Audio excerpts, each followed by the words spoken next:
Once upon a time, you and all your kind lived underneath bridges, had ridges for ribs that dropped off into empty chests as if your hearts were all stolen treasures.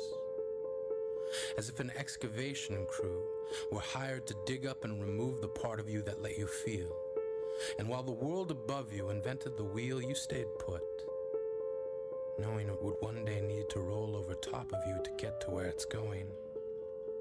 You had an endlessly flowing supply line of food. You began to brood over humanity and made meals of our hope, as if crushing our spirits would make your mirrors cast better reflections than the ones they gave. As if the only way you could save yourselves was to make the world ugly so no one would notice you hiding in it. You learned to knit pain into a kind of camouflage, treated hope like a mirage that you could use to lure in your next meal. You lived off of our fears if you could taste what we feel.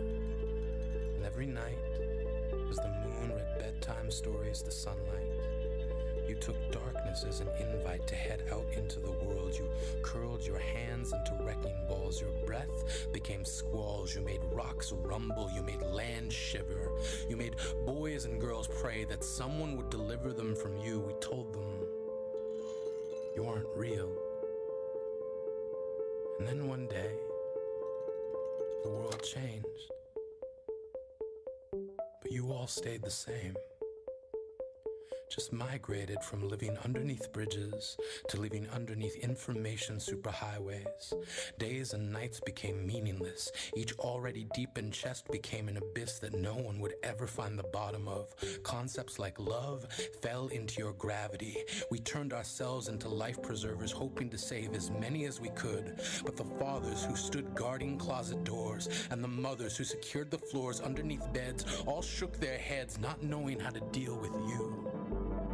We can no longer afford to tell ourselves that you aren't real. We will not let you make your dinners out of the things we feel.